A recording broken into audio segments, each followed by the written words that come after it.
So, hello ulit mga Lodi. So, third batch ng ating unboxing. So, ito ay flashlight. Rechargeable flashlight, yung free flashlight. So, itetest natin ito mamaya sa labas. So, itong ating mabigat siya mga Lodi. Since ito ay dalawa, so doble din yung bigat na nasa box. Dalawa itong in-order natin.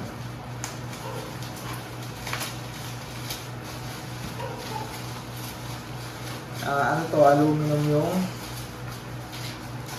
handle. So, ayan yung kanyang box. Ito ay yung kanyang charger. So, USB A to Type-C. Ayan. Tapos ito yung kanyang flashlight. Oops, meron pang mga iba. So, meron siyang tawag dito, lanyard. And wala na. So ayan, meron siyang lanyard tsaka yung kanyang flashlight. So ayan, bubog yung ano niya. Try natin. Ayan.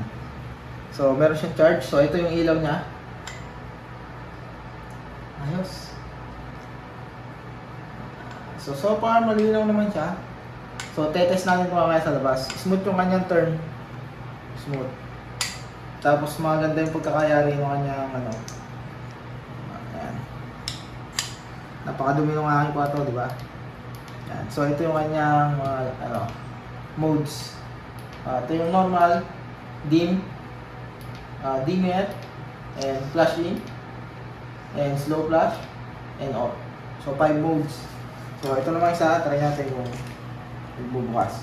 So i-charge muna natin para or mamaya na. So mamaya natin i-charge para testing natin yung current battery niya. Buksan natin yung isa. So, same lang din. Meron siyang Type-C na charger. So, ito yung kanyang flashlight. So, yan din. Yung kanyang key. Yung LED niya. So, ayan. Pag minuhog natin, na ano siya, nalayo. So, maganda yung pagkakagawa niya. So, hindi ko lang alam kung scratch resistant yung kanyang lens. Pero maganda yung pagkakaano niya. Yan. Itong isa, malakas itong isa kasi yung battery. Yan. So, ayan yung kanyang difference. Yung isa kanina ay may ito yung ganito kalakas yung isa. Ayan. Dim. So, ayan. Naghihingalo na yung battery niya.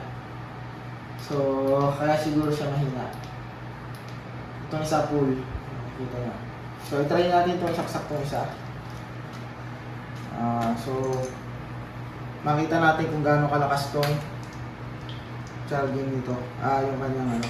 So, nasa na ang charging port. Charging port. Let's see. So, try natin i-charge muna. Test natin mamaya sa labas. So, charging. So, ito ay yung isa. So, tingnan natin yung loob. First mode, second mode, third mode, fourth. 4 lang pala yung mga yan. So, ayan. Mamaya i-testing. Hindi. Buksan natin. So, tingnan natin yung battery. Kasi napipihit to eh. So, ayan.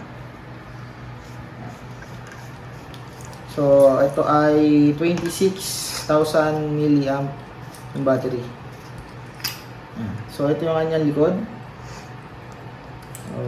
Good naman. Yung tunog. Aluminum tsaka rubber. So, ito yung kanyang battery. So, good thing, replaceable siya. So, ganito yung battery niya. Medyo magaan. So, not sure kung talagang super quality yung kanyang battery. Pero, anyway, you can replace it easily. 10,000 mAh pero 26,000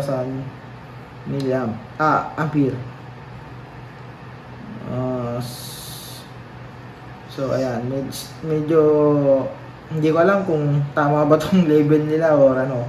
Kasi ganyan pagka peke yung mga battery. So anyway, hindi ko ma-check kung gaano ka totoo yung kanilang nire-report na milliamp. So, testing ulit natin.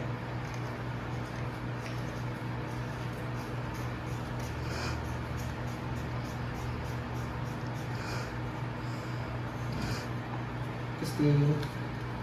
Yan.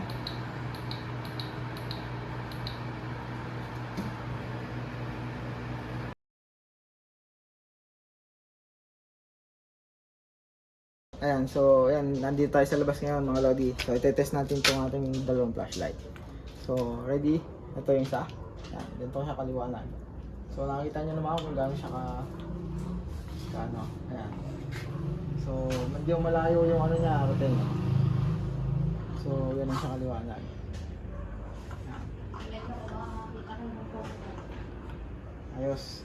So ito yung dim. Ito yung kanyang dimmer, yung pangatlong mode. Ito yung flashing, and yung slow flash, and then yung off. So, test natin ito isa. So, ito yung isa pa. So, ayan, mas maliwanag itong isa. Ayan, so, ayan. Yung kanyang Batman, ayan, window.